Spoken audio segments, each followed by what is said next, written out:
The late afternoon sun slanted through the lace curtains of the small, cedar-scented house nestled in the quiet lanes of Salem, Oregon. It caught the dust in midair, turning the particles into a soft golden mist that danced above the hardwood floor. On the porch, a delicate teacup rested on a side table, untouched but still warm. It was Amelia's habit to pour 2 cups, one for herself, and one for Benjamin, even now. Amelia Grant, 67 years old, sat alone on the weathered bench that she and Benjamin had shared nearly every evening for over 3 decades. She wore a navy cardigan and sensible slacks, her silver hair tucked neatly into a bun. In her lap was a hardcover copy of Wuthering Heights, its corners softened by time, her thumb absent-mindedly tracing the spine. Their love hadn't been the kind that drew attention. It was steady, patient. Like the turning of pages in a well-worn book, silent, rhythmic, and full of meaning for those who took the time to read. Benjamin Grant had been her second chance, and she is. A man of few words but with hands that could steady both a scalpel and a soul. They had met at a town fundraiser in 1985. Amelia was organizing the book donation booth. Benjamin was volunteering at the medical station. He'd offered her a cup of coffee and a half-smile. That was all it took. Their marriage wasn't marked by grand declarations or public displays. But their love was present in the small things, the way Benjamin adjusted her reading lamp without being asked, or how Amelia always remembered to buy his favorite kind of rye bread. Every Sunday, she would iron his shirts with care, and he would warm her car on frosty mornings before she left for the library. But even in their quiet joy, there were unspoken sorrows. Benjamin's children from his first marriage, Stephanie and Miles, never accepted Amelia. They were cordial, always just polite enough, but their eyes never softened toward her. Holidays were awkward, family dinners clipped and restrained. Amelia never sat at the center of the photo frame, sometimes not in it at all. Benjamin noticed, of course. But he never corrected them. He seemed to believe that silence smoothed conflict, that omission was a lesser harm than confrontation. And so, Amelia bore it. Not because she lacked pride, but because she loved him. And love, as she knew it, often meant swallowing the bitterness others served without ever asking for sugar in return. One afternoon in early spring, about a year before Benjamin's passing, something happened that marked Amelia's heart with permanent ink. It was March, the cusp of cherry blossoms and muddy lawns. Benjamin had been out of breath more than usual. He attributed it to age, a little seasonal asthma maybe. But Amelia knew she'd seen enough decline in elderly patrons during her years at the library to recognize what silence tried to hide. That day, it rained. Not the kind that drums hard on the roof, but a quiet drizzle, like the sky was remembering something too difficult to speak aloud. Benjamin had insisted on sitting on the porch anyway. "I like the smell," he said, his voice barely louder than the rain. They sat side by side, watching the cedar branches shudder with droplets. After a long silence, Benjamin reached over and held her hand, not in the usual way, not absent-mindedly or from habit, but tightly. His fingers, once so precise and steady, trembled against hers. "I'm scared," he said. It was the first time in 32 years he had said something so vulnerable out loud. Amelia turned to him, saw the moisture in his eyes, and did what she had always done best. She didn't speak. She simply gripped his hand tighter and leaned her head against his shoulder. That moment stayed with her more than any anniversary dinner or trip to Cannon Beach. It was the moment when she felt not just like a wife, but like the only person in the world who truly knew Benjamin Grant. Now, alone, Amelia replayed it often. On quiet mornings while making tea. On silent afternoons while rearranging his medications that no longer needed refilling. And especially on nights when the house seemed too still, and every creak felt like a reminder. After Benjamin's death, the exclusion had been immediate and sharp. The obituary had no mention of her. The funeral invitation arrived late and formal. And at the service, she was seated in the back like a distant cousin, not the woman who had held his hand as he withered. But there had been one thing, one line of defense against the erasure. A week before he died, Benjamin had handed her a sealed envelope. "Only at the church," he said. No further explanation. No farewell speech. Just a simple instruction. Amelia honored it. When the time came, and the funeral reached its quietest point, the priest read the letter. It was simple, sincere, precise. Benjamin spoke of the woman who had given him his last piece, who had stood by him without need for attention, who had become his home in the final chapter. He named her. He named Amelia. My wife. My heart. My family. The words echoed not in volume, but in permanence. Not in applause, but in realization. They couldn't unhear it. And though no one approached her afterward, though no flowers came, and no call followed, Amelia knew she had been seen. By the only voice that ever truly mattered. Now, on the bench, sipping slowly from her cup, she smiled, not in triumph, but in quiet reclamation. A bluebird landed on the porch railing. Amelia watched it tilt its head. "Hello," she said softly. "You're late today." She chuckled at herself. Speaking to birds, she thought. That's what happens when you've loved deeply and lost quietly. Inside the house, on the hallway table, there sat a small frame. A photo of Amelia and Benjamin, laughing on a bench in Maine, his hand over hers. No one else was in the picture. No one else needed to be. Amelia reached over, picked up the other teacup, Benjamin's cup, and poured the remaining tea into the garden. "For you," she whispered. "As always." And for a moment, just long enough to matter, the breeze shifted. The branches swayed. The old wooden mailbox creaked. And she felt, truly, utterly, never alone. It was a Tuesday morning when the world began to slip sideways for Amelia Grant. She stood at the foot of her bed, folding towels with the same precision she had always brought to life. 3 soft folds, stacked by size. Routine. Comfort. Control. The ping of her phone on the nightstand was almost out of place, too sharp for the quiet of that overcast morning. She wiped her hands on the hem of her cardigan and picked up the device, expecting maybe a message from the pharmacy or a notification about a book hold at the library. Instead, it was a name she hadn't seen in years, Dr. Karen Luntz, a former colleague of Benjamin's from the hospital. The message read simply, "I'm so sorry for your loss." Amelia's breath caught somewhere between her lungs and her throat. For a moment, she simply stared at the words, waiting for more. There was no elaboration. No explanation. Just 7 words. The towel slipped from her hands. She called the hospital. The voice on the other end was young and hesitant. I'm not sure who you are. Hold, please." Then came muffled hallway noises, pages turning, and the faint hum of a fluorescent-lit desk. When the nurse returned, her voice had changed, softened by something Amelia recognized instantly. Pity. "Yes, Dr. Grant passed early this morning. Around 3:40 a.m. complications from cardiac failure." Amelia closed her eyes. She gripped the edge of the nightstand to stay upright. "Was he?" she started, her voice barely there. "Was he alone?" A pause. "No, ma'am. His daughter was here." Amelia nodded though no one could see. She thanked the nurse, said goodbye, and ended the call.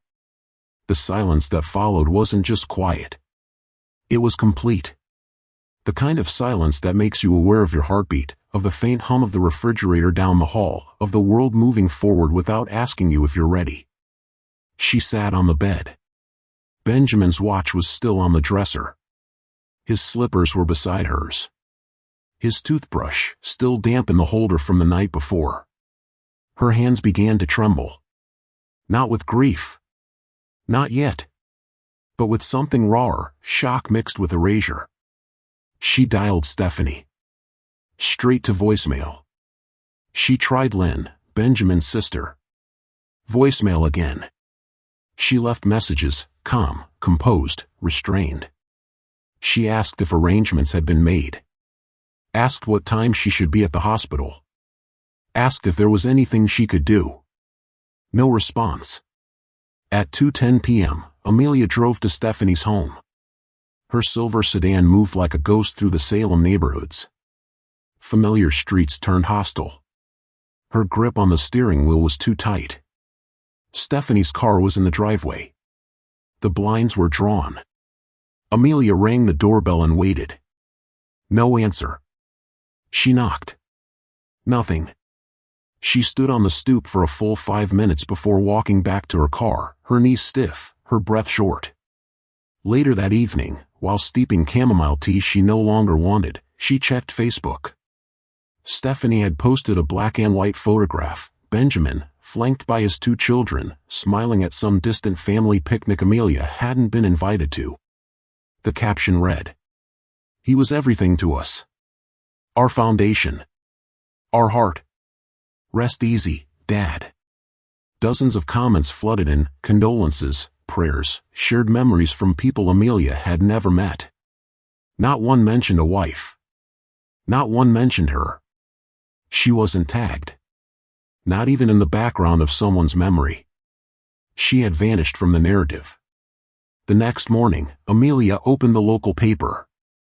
Her fingers moved with a strange kind of detachment, flipping to the obituaries with the same muscle memory she once used to sort fiction from nonfiction at the library.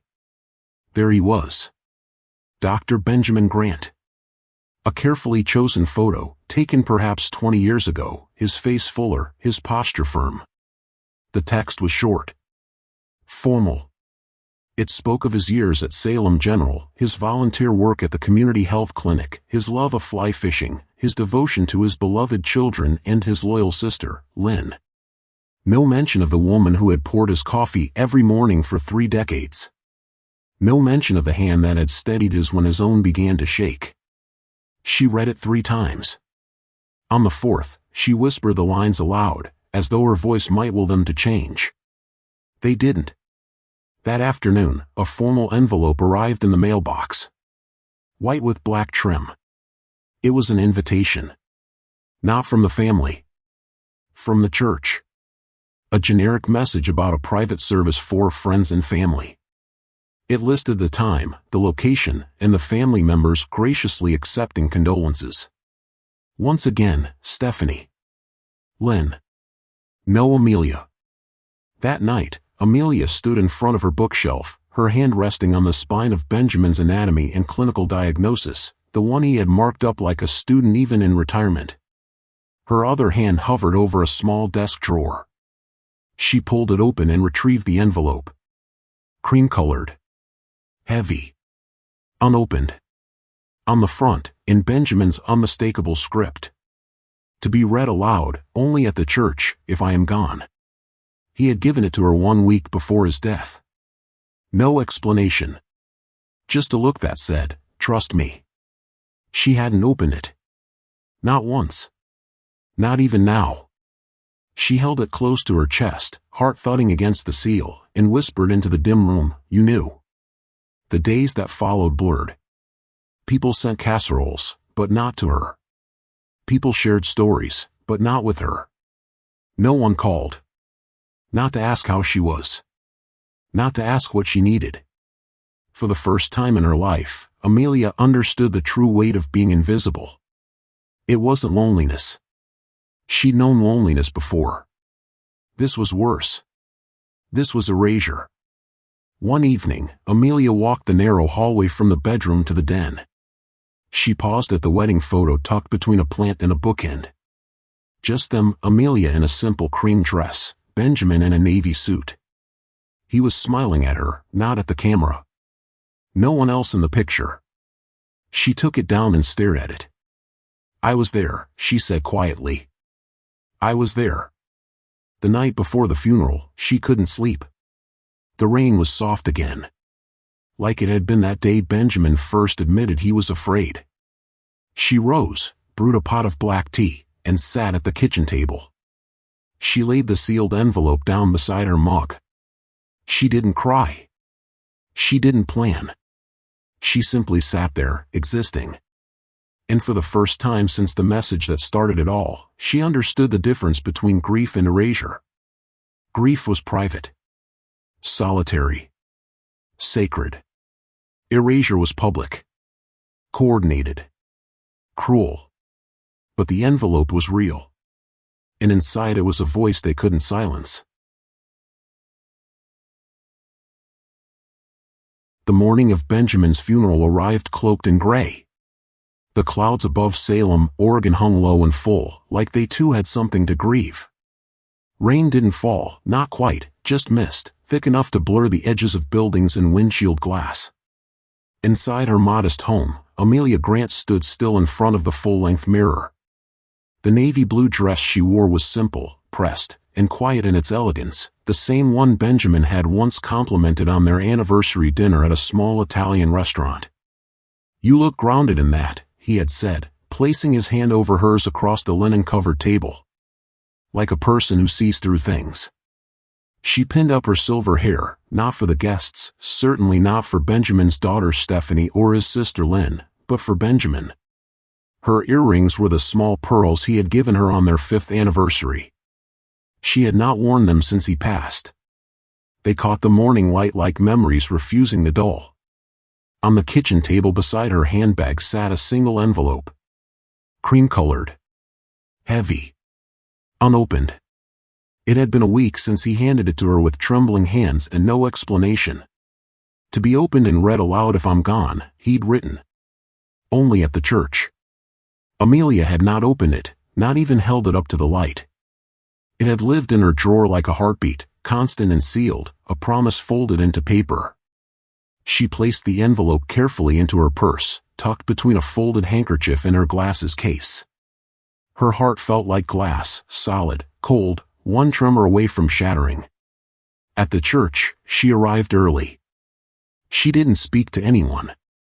The ushers, hired by the family, gave her glances that were professional at best, dismissive at worst.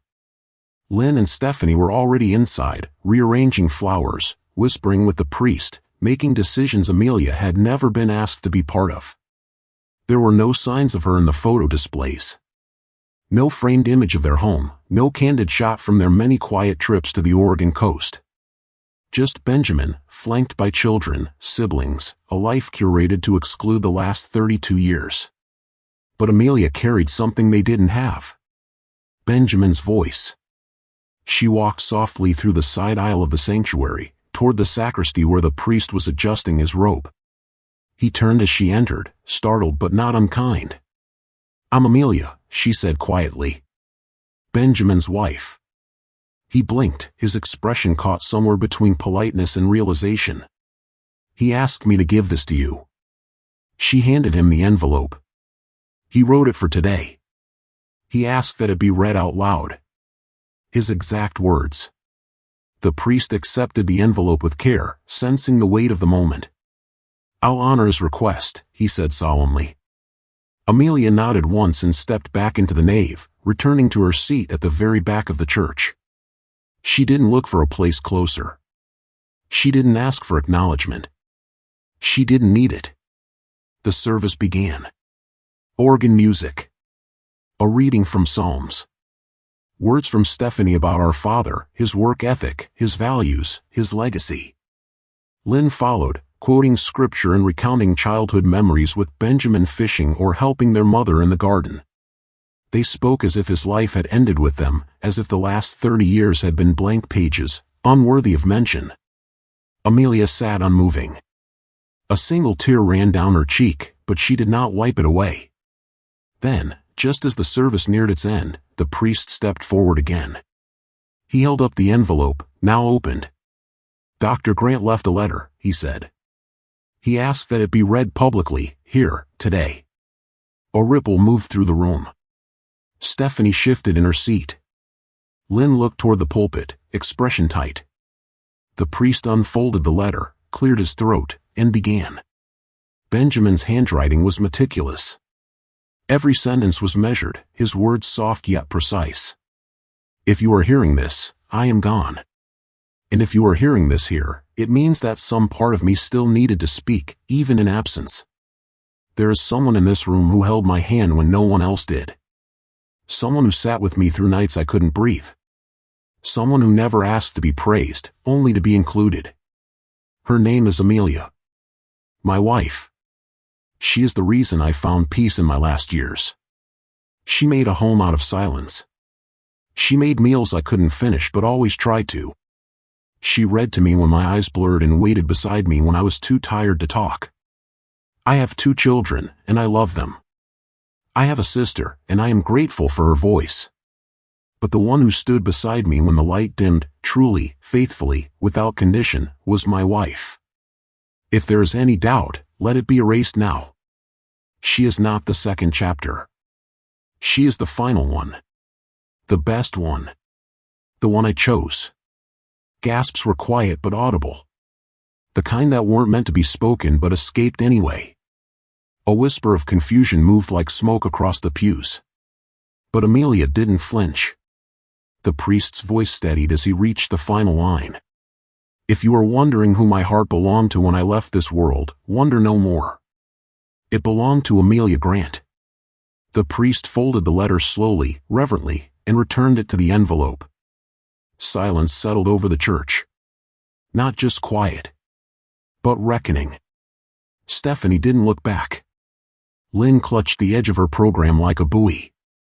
Some in the pews looked at Amelia for the first time, really looked. Not as a side note, not as an afterthought, but as the one who had been seen by the man they had come to honor. And Amelia? She sat in stillness, her hands resting in her lap, the ghost of a smile at the corners of her lips. Not prideful. Not triumphant. Recognized. That was all she ever needed. The ceremony ended soon after. People exited slowly, heads turned, uncertain where to place their discomfort. The center had shifted. The version of Benjamin they had constructed was no longer complete without her. She remained seated long after the last hymn faded, the pews now mostly empty. The priest returned the envelope to her gently. He wrote every word with clarity, he said. There was no hesitation. Amelia nodded, accepting the letter like it was a folded piece of her soul. She placed it in her purse and stood. And as she walked down the aisle, one deliberate step at a time, no one stopped her. No one interrupted. Because Benjamin had already spoken. And his voice, though gone, had never sounded louder. The hush that followed the reading of Benjamin's letter was unlike any silence Amelia had ever known.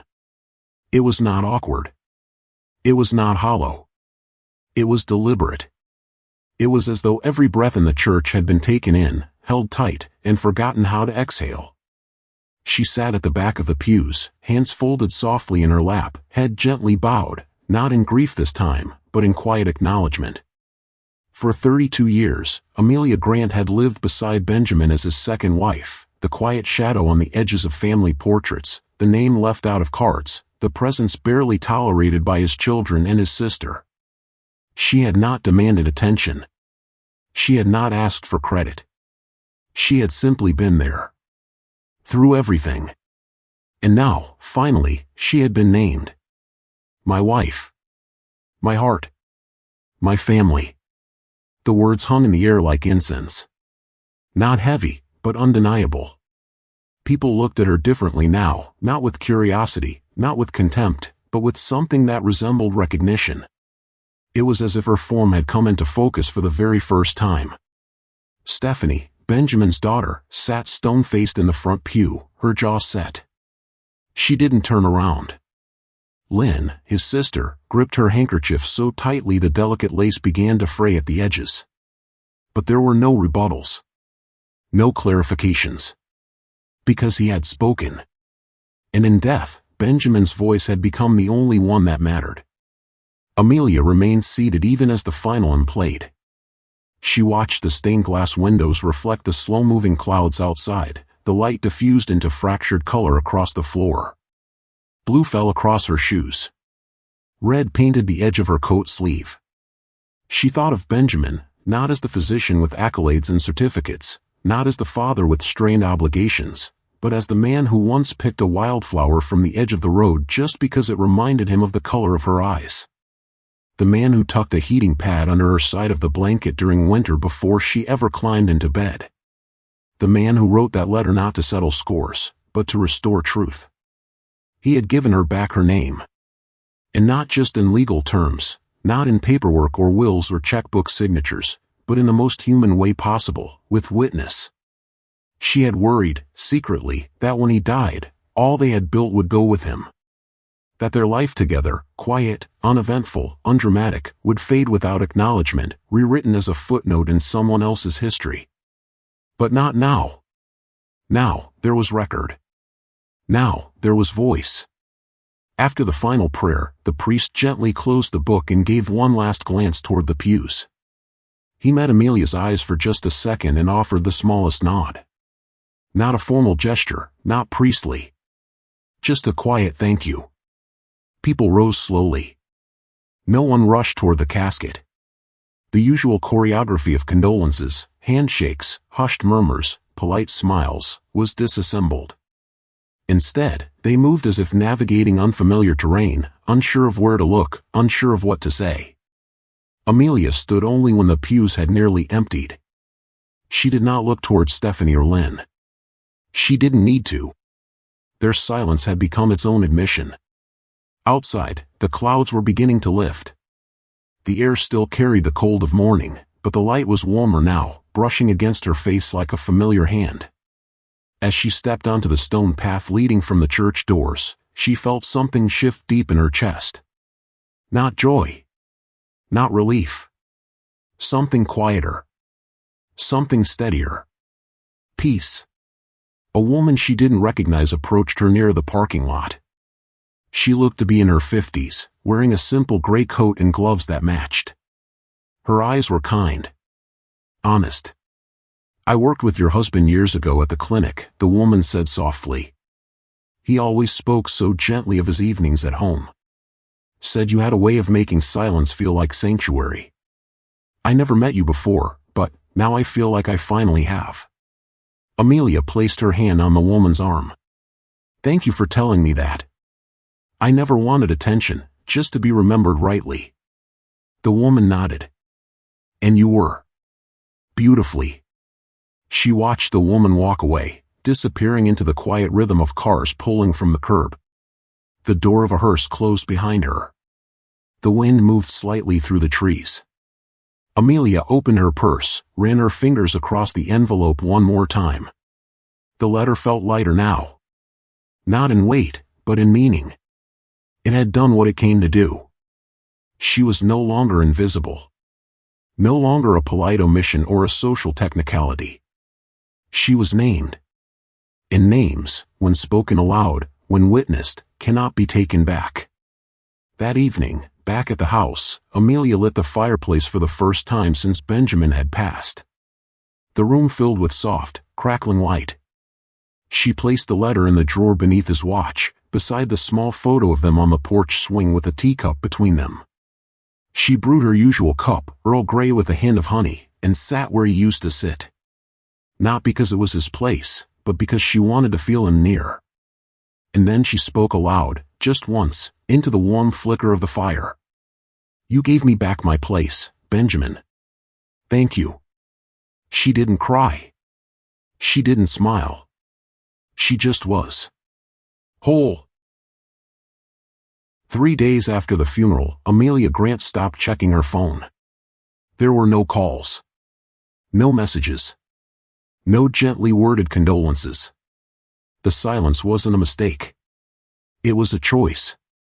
One that carried the unmistakable tone of avoidance, of refusal, not to confront pain, but to preserve a lie.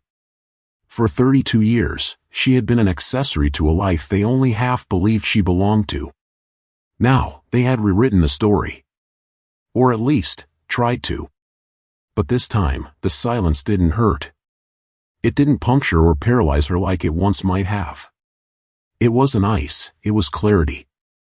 She spent the week afterward putting things in order. Not in a feverish rush, not in grief-fueled distraction, but with calm, steady intention.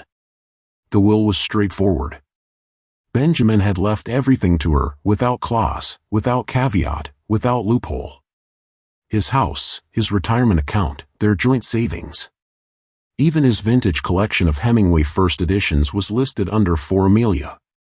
There was no mention of Stephanie or Lynn, no obligatory lines of partial inheritance. Nothing performative. Just her. It felt like his final word. A closing paragraph. A name typed with care at the end of a long, quiet chapter. She gave herself permission to let go of what didn't matter. The dusty box of family holiday cards from relatives who had never invited her to the table. Gone. The heirloom candlesticks from his first marriage, which had always lived on the dining hutch like a whisper of someone else's past. Donated. She kept the things that held them. His watch, the one that was always 5 minutes ahead, like him. A simple seashell from Cannon Beach, where they had once sat in silence watching the tide crawl toward their toes.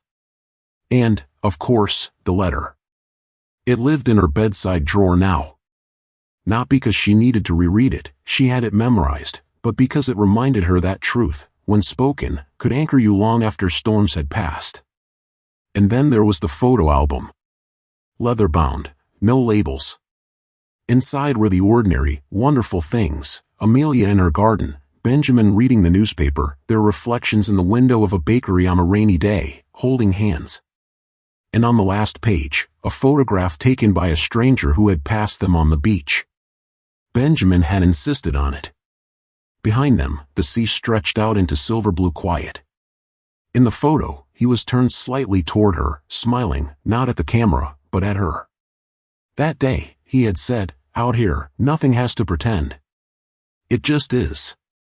3 months later, Amelia returned to the cemetery. She had waited, not out of hesitation, but intention. She wanted the headstone to be done right. Not hurried.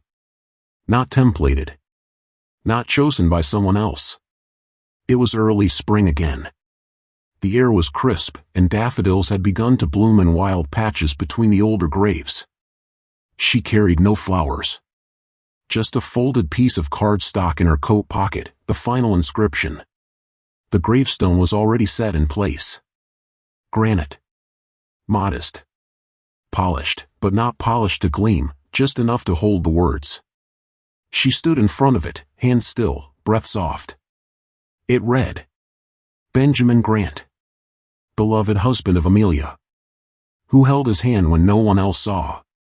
That was it. No accolades. No career titles. No children listed. Just the truth. Spoken in stone. She reached out, her fingers brushing the carved letters. The coldness of the granite didn't startle her. It felt firm. Permanent.